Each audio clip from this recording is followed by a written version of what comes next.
우리 그런 기대를 가지고 시편 142편 말씀 함께 나누도록 하겠습니다. 오늘도 다윗의 시이고요.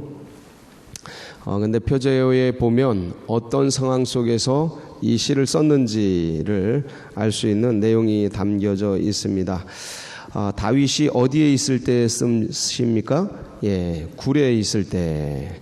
다윗이 굴에 있었을 때가 성경에 등장하는 게 두 번 있습니다. 하나는 처음에 사울에게 쫓겨서 사울이 죽이려고 이제 쫓죠. 그런데 노브로 피했다가 아둘람굴로 이제 도망을 갑니다. 아둘람굴에 있을 때 이게 어디에 나오냐면 사무엘상 22장 1, 2절에 나옵니다. 22장 1, 2절 한번 볼까요? 시작. 그러므로 다윗이 그곳을 떠나 아둘람굴로 도망하매 그의 형제와 아버지의 온 집이 듣고 그리로 내려가서 그에게 이르렀고 환난당한 모든 자와 빚진 모든 자와 마음이 원통한 자가 다 그에게로 모였고 그는 그들의 우두머리가 되었는데 그와 함께 한 자가 400명 가량이었더라. 이제 저게 600명까지 늘어나죠. 그래서 이제 초기에 아둘람굴로 이제 피신을 하고 그러다가 또 쫓기다가 이제 광야에 엔게디 굴에 숨어 있게 됩니다. 그 엔게디 굴에 숨어 있을 때에 이제 사울이 군대를 동원해 가지고 쫓다가 발을 가리기 위해서 변이 급해 가지고 그 동굴로 들어가죠. 그래서 다윗이 그 옆에 있던 동료들이 죽이자고 하는데 그럴 수 없다고 살려주고 옷자락을 베는 그 사건, 그게 이제 사무엘상 24장 1절로 3절인데 한번 같이 보겠습니다. 시작. 사울이 블레셋 사람을 쫓다가 돌아오매 어떤 사람이 그에게 말하여 이르되 보소서 다윗이 엔게디 광야에 있더이다 하니 사울이 온 이스라엘에서 택한 사람 3,000명을 거느리고 다윗과 그의 사람들을 찾으러 들염소 바위로 갈새 길가 양의 우리에 이른즉 굴이 있는지라 사울이 뒤를 보러 들어가니라 다윗과 그의 사람들이 그 굴 깊은 곳에 있더니 저렇게 이제 3,000명의 군사 중에서 뽑은 사람들, 특수군이죠. 그런 사람들을 데리고 다윗을 쫓는데 다윗이 저 엔게디 굴 깊은 곳에 이제 숨어 있게 됩니다. 그런데 이제 그 속에 들어와서 이제 이런 일들을 이제 겪게 되는데 다윗이 굴 속에 있었다. 이 굴이라는 것은 어떤 천연적으로 만들어진 그런 곳이지 않습니까? 그런데 거기에는 뭐 불이 있거나 그런 곳이 아닙니다. 어떤 인공적인 어떤 것들이 있는 곳이 아니라 거기는 사람이 살 때가 아니죠. 잠깐 뭐 피할 곳은 되지만 살 때가 아닙니다. 그래서 이 굴은 인생에 나오는 이 굴들은 인생의 바닥을 얘기합니다. 밑바닥. 사망의 음침한 곳이라고 할 수 있죠. 그래서 생애 속에서 굴 속에 있었다라는 것은 인생의 바닥에 있었다라는 의미이고 이 인생의 다윗이 굴 속에 있었던 인생의 이 바닥 속에서 하나님 앞에 그 몸부림치면서 그것으로부터의 탈출, 그것으로부터의 구원을 간구한 그런 오늘의 말씀이 되겠습니다. 근데 내용을 쭉 보면 금방 같이 읽었습니다만 그 정서적으로 굉장히 그 외로움이 많이 느껴지는 시입니다. 그러니까 다윗이 상당히 이때가 젊었을 때입니다. 20대 때입니다. 20대. 그러니까 그 옛날에는 물론 이제 20대가 우리의 40대쯤 됐겠죠. 평균 수명이 뭐 40대였으니까. 의식이 그렇죠. 의식이. 저희들 뭐 10대 때 지금 애들 20대 의식을 가지고 있었지 않습니까? 그런 거랑 비슷합니다. 그러니까 이때 20대면 지금이 한 40대, 30대 말 40대 정도라고 생각할 때 물론 이런 깊은 어떤 내면의 것들이 이렇게 글로 나올 만한 때지만 근데 이렇게 도망 다니면서 피하면서 이런 시를 쓸 수 있는 그러한 그 어떤 문학적 정서와 그다음에 하나님을 향한 이런 간절한 마음이 굉장히 깊은 신앙입니다. 근데 여기에서 뭐가 느껴지냐면 굉장히 외로움이 느껴져요. 외로움. 그래서 이 시를 보면 인간의 그 어떤 역설 같은 게 느껴집니다. 인간의 역설이라는 게 뭐냐면 인간은요 존재적으로 그래요. 존재적으로 홀로 존재할 수가 없습니다. 사회적 존재예요. 그러니까 태어나는 것도 혼자 할 수가 없고요. 살아가는 것도 자라나는 것도 혼자 할 수가 없습니다. 그러니까 누군가 도와줘야지 태어나요. 부모가 도와줘야 태어나요. 부모 혼자 할 수도 없어요. 부모, 어머니, 아버지 그 사랑 속에서 태어난단 말이에요. 혼자 존재할 수도 없고 자랄 수도 없고 태어날 수도 없어요. 그래서 항상 사회 속에서 살아야 돼요. 가정에서, 직장에서, 어떤 학교에서 이런 사회 속에서 존재한다고요. 근데 희한한 게 사회 속에서 사람들 속에서 그렇게 살아가지만 인간은 결국 혼자 떠나요. 늘 인생의 길을 혼자 갑니다. 다수가 사는 사람들 속에서 있다 보면 혼자 있고 싶다. 개인적으로 있고 싶다. 이런 생각이 들 경우가 있죠. 그게 뭐냐면 사회적 존재임에도 불구하고 또 개인적인 그런 감정을 갖고 있어요. 그러니까 군중 속에서 막 사회 속에서 여러 사람들 속에서 가정 속에서 살아가는데 놀랍게도 인생이라는 게 수많은 사람들 속에 쌓여 있음에도 불구하고 어느 시점이 되면 외로움이 느껴집니다. 내가 혼자구나 이런. 그래서 주위에 사람은 많은데 내가 혼자구나. 이 외로움이에요. 이 외로움의 감정은 감정입니다. 인간이 느끼는 감정 중에 고유한 감정 중에 하나인데 이 외로움이 잘못되면은 우울증으로 갑니다. 이게 극단적인, 그러니까 이 감정을 잘못 다스리면, 이 감정이라는 게 되게 중립적인 건데 이 감정을 잘 다스리면 이게 이제 성화가 일어나고, 이 감정이 잘못 다스려지면 인생이 망가지기도 합니다. 이 외로움이란 감정이 찾아왔을 때 이걸 잘못 다스리면 극단적인 선택까지 가요. 나 혼자밖에 없구나. 인생은 나를 안아주는 사람이 없구나. 내가 존재할 이유가 없구나. 이래서 극단적인, 아무도 날 도와주지 않는 거. 이거 여기 보세요 한번. 여기 계속 그 얘기가 나오잖아요. 아무도 나를 돌아보는 4절 보면 오른쪽을 살펴보소서. 이게 마치 욥이 내가 오른쪽을 가도 없고 왼쪽에 계시나 돌아봐도 없구나. 이 하나님 찾는 그런 마음인데, 오른쪽을 살펴보소서. 나를 아는 이도 없고 나의 피난처도 없고 내 영혼을 돌보는 이도 없나이다. 굉장한 외로움이죠. 굉장한 외로움입니다. 그러니까 고립무원의 혈혈단신으로 이 광야 가운데, 굴 가운데 던져져 있는 그 외로운 다윗의 전형을 볼 수 있는 단어들이에요. 그 문구죠. 그 외로움 속에서 이게 잘못 다스려지면 이제 여기서 이제 뛰어내리는 거예요. 아니면 우울증을 앓는다든가, 아니면 공황장애 속에 들어간다든가, 정신질환 속으로 들어간다든가, 그런 어떤 괴로움 속으로 들어가는 거예요. 아무도 나를 돌아보지 않는구나. 아무도 나의 어려움을 알지를 못하는구나. 가족 속에서도 쿨쿨 자고 있는 아내와 남편과 애들을 보면서 혼자구나 이런 생각 들 때가 있습니다. 사람이 그래요.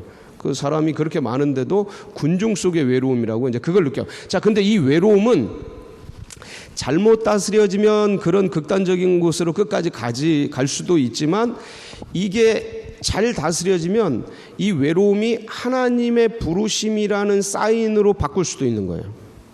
이 감정을, 인생이 외롭구나. 누구밖에 없구나?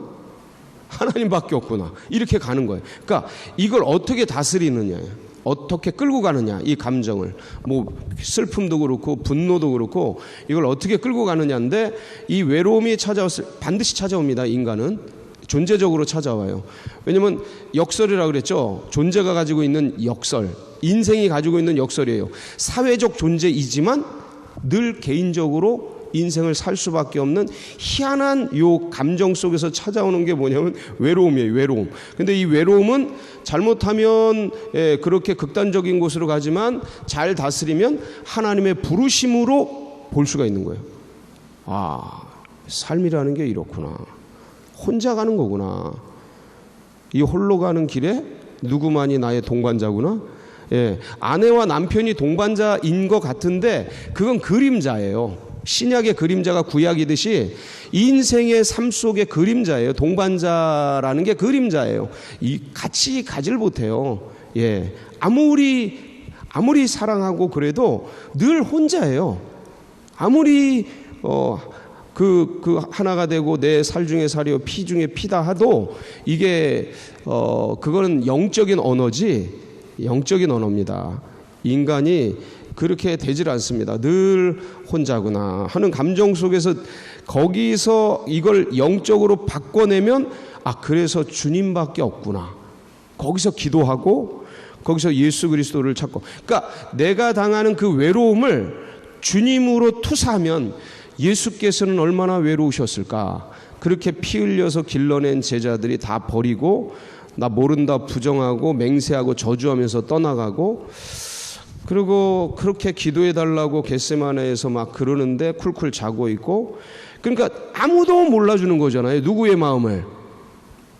예수님의 마음을 그렇게 얘기를 했는데도 아무도 몰라주는 거예요. 내가 이 예루살렘에 올라가면 대제사장들의 핍박을 받아서 내가 죽게 될 거다. 그러니까 니네 내가 죽게 되면 갈릴리로 와라. 갈릴리에서 보자. 한 번, 두 번 가이사랴 빌립보에서 얘기하고 또 올라가고 또 올라가고 계속 얘기를 하는데, 사실은 그 정도 얘기하면 진지하게 얘기하시는데 그거를 이제 귀에 좀 새길만 한데 가슴 속에는 예루살렘에 올라가서 한 자리 할 생각밖에 없지 전혀 딴 생각하는, 그러니까 주님은 그 생각까지 다 알고 계셔요.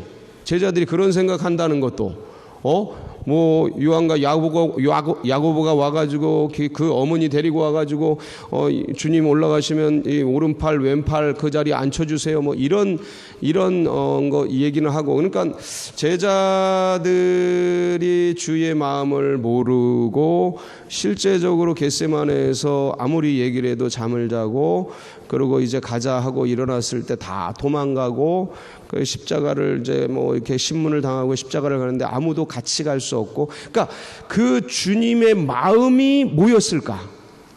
그거 생각하면 돼요. 그러니까 나의 외로움을 투사를 해서 주님의 외로움을 읽으면 굉장한 위로가 됩니다. 거기서 기독교인의 에너지가 어디서 오는지를 느낄 수가 있어요.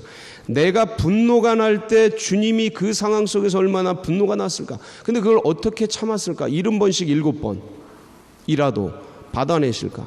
내가 이렇게 슬플 때 주님은 얼마나 슬프셨을까.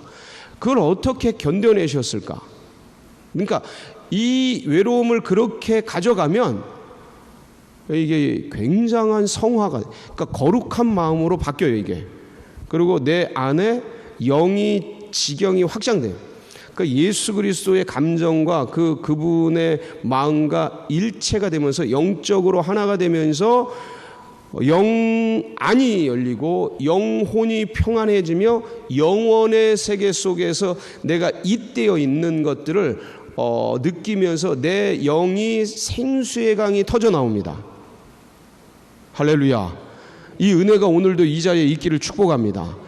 주님의 은혜의 보좌 앞에 모인 모든 분들에게 이 은혜가 흘러가길 축복합니다. 이렇게 비가 내리고 축축축 처지고 이럴 때 밖에도 우중충하고 회색빛이고 인생이 코로나로 답답해지고 뭐가 풀려지지도 않고 이럴 때 찾아오는 게, 이 답답함 속에서 아무도 나를 알아주지 않는다라는 외로움이에요.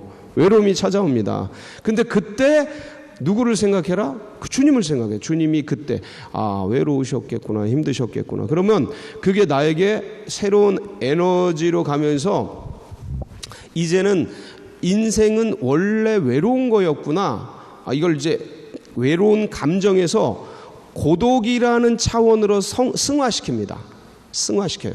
이거 인생은 혼자 가는 거구나. 그래서 주님을 꼭 붙들고 주님과 같이 가야겠구나. 이 고독을 즐기게 됩니다. 그 다음부터는. 그럼 다음부터 인생이 외로움을 느끼는 건 사람을 찾는 건데요. 외로우니까 사람 찾잖아요. 그러니까 사람에게 같이 나누고 교제하고 그러면서 그 외로움이란 감정이 그렇게 넘어가는데 사실은 그 외로움은 절대 없어지질 않습니다. 없어지질 않아요. 이게 인생의 혼자됨을 인식해서 인간이 사람의 의지에서 사는 것으로 이 외로움이 다루어지지 않는다라는 걸 알고 주님과 같이 가야 되는 존재구나라는 이 인간의 존재적 고독을 주님과 함께 풀면 이 고독이라는 게 어떤 면에서 영성으로 바뀌는 거예요. 영성으로. 예. 그래서 외롭기 때문에 인간을 찾거든요. 외롭기 때문에 알아주길 바라거든요. 인생이 다른 타자들에 의해서 관심받기를 바라고 인정받기를 바라고 이 인정 욕구는 인간의 마지막까지 가는 감정 중에 하나입니다. 욕구 중에 하나예요. 그러니까 이 타자들의 어떤 관심, 인정, 뭐 어떤 명예, 권세 이런 것들을 갖고자 하는 인간의 본연적 밑바닥에 나오는 게 외로움이에요. 외로움. 그래서 이걸 가지고 사람들과 함께하고 사람들에게 이제 근데 이게 하나님께 나아갈 때 엄청난 방해가 됩니다. 사람들에게 인정받고 사람들에게 뭔가 영향을 끼치고 받으려고 하는 이 감정 그것들로부터 차단하고 끊어내는 게 뭐냐면 고독을 즐기는 거예요. 인간은 원래 홀로 가는 거다. 누굴 붙들고? 주님을 붙들고. 요게 고독입니다. 인간의 실존을 인식하고 주님을 붙들고 그 길을 걸어가는 거죠. 그때 뭐가 나오냐면 이게 나오는 거예요. 이 시가 나오는 겁니다. 아, 인생이 혼자구나. 주님 도와주세요. 이게 나오는 거예요. 그때 비로소 한번 볼까요? 내가 소리내어 여호와께 부르짖으며 소리내어 여호와께 간구하는도다. 왜 간구하고 왜 소리 지릅니까? 2절 내가 내 원통함을 그의 앞에 토로하며 내 우환을 그의 앞에 진술하는도다. 원통함과 뭐가 있어요? 우환, 문제가 있는 거예요. 우환, 질고가 있는 거예요. 이 아둘람굴 엔게디 굴에 쫓길 때 목숨이 경각간에 달려서 이게 뭐 어떤 훈련도 아니고 이건 실전이거든요. 잡히면 죽는 거고. 예, 그러니까 얼마나 두렵고 없던 잘못도 없는데 3절 내 영이 내 속에서 상할 때 속 상하는 거죠. 괴로운 거죠. 이거는 뭐 혈혈단신으로 그래서 주께서 내 길을 아셨나이다. 그때도 주님이 내 마음을 아셨어요. 내가 가는 길에 그들이 나를 잡으려고 뭐를 놔요? 올무를 숨기고 올무를 놓고 어떻게든 나를 잡으려고.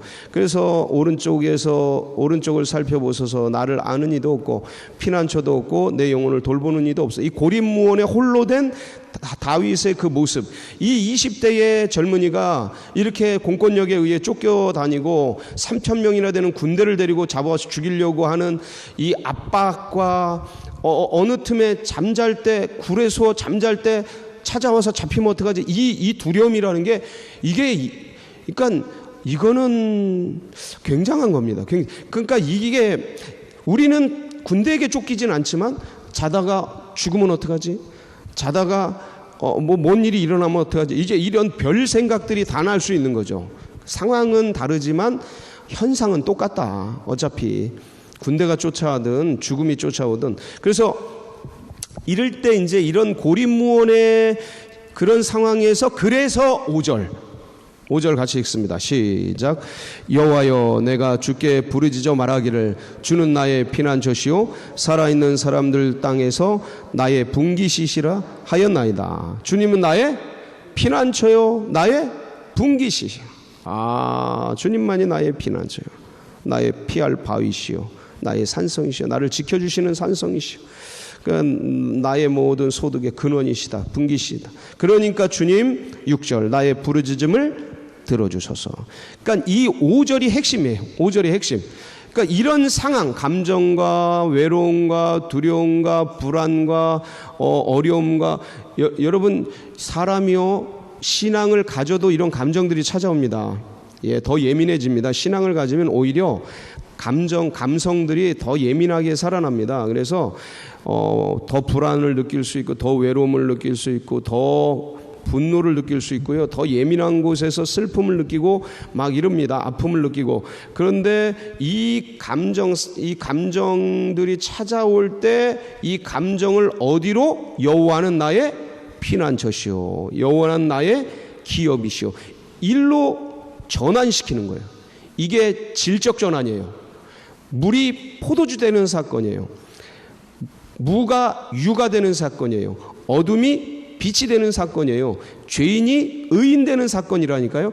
이 슬픔이 변하여 기쁨이 되는 사건이에요. 그러니까 나에게 찾아오는 이 외로움이 주님과 함께 가는 놀라운 동행의 그 성화가 되는 그 지점이 요 한 끝에서 나타나는 거예요. 한 끗 차이예요. 그래서 신앙을 가져도 이 슬픔과 감정과 모든 것들이 오히려 더 예민해지기 때문에 늘 찾아온다. 근데 믿음의 백성들은 이것을 질적 전환이네요. 영적 전환이죠. 예. 그러면 화학적으로, 물리적으로, 감정적으로, 실제적으로, 물질적으로 바뀝니다. 그래서 영으로 육을 다스리는 거예요. 성령으로 육신을 장악하는 거예요. 그러면 이 놀라운 삶 속에서 일어나는 고난과 아픔들이 재료가 돼서 빚어져서 이게 간증과 고백과 별처럼 빛나는 은혜가 되는 겁니다. 할렐루야. 그러니까 이 아름다운 영적 조각, 이 영적 예술, 이 영적인 작업을 하는 백성들을 기독교인이라고 부르는 거예요. 지금 다윗이 그거 하고 있는 거예요. 다윗이 그 영혼의 외로움과 두려움을 재료 삼아서 이거를 여호와는 나의 피난처시오, 나의 분기시오. 그 중앙에 뭐가 있나? 기도가 있는 거예요. 부르짖음 6절. 네. 나의 부르짖음을 들으소서. 나는 지금 심히 비천하고 나를 핍박하는 자들 그 속에서 내가 두렵습니다. 그러나 나의 기도, 나의 간구, 나의 주님을 찾음을 통해서 주님 이 비천과 불안과 두려움을 그걸 통해서 나를 더 건지시고 구원해 주시고 강하게 해 주시고 이런 것들을 재료로 삼아서 나의 마음을 든든하게 하시고 바꿔 주시옵소서. 그래서 7절 내 영혼을 옥에서 이끌어내사 주의 이름을 감사하게 하옵소서. 할렐루야. 여러분 오늘 이 시간이 그 시간 되길 바랍니다. 그러니까 영적인 작업하는 시간이에요. 이게 새벽 주님 앞에 예배, 기도, 이것들은 나의 감정과 나의 상황과 어떤 감사할 것이 있어요. 풍성한 은혜가 있어요. 그걸 가지고 빚어서 주님께 영광으로 은혜로 올려드리고, 이걸 가지고서 내 속에서 취해버리면 내가 교만해지고 오만해지고 자만해지고 높아지고 그렇습니다. 그래서 이런 것들을 빚어서 주님께 올려드리고 은혜가 되고 더욱 기쁨이 되고 100배의 감사가 되고, 슬픔과 아픔과 고난이 있어요. 그것을 기도로 빚어서 주님 앞에 올려드리면 이게 주님은 나의 산성이시요 나의 바위시요 나의 기업이시요 나의 분기시시라. 이런 놀라운 정말 영적 예술의 시간이 이 시간이 되시길 축복합니다. 같이 기도하시겠습니다.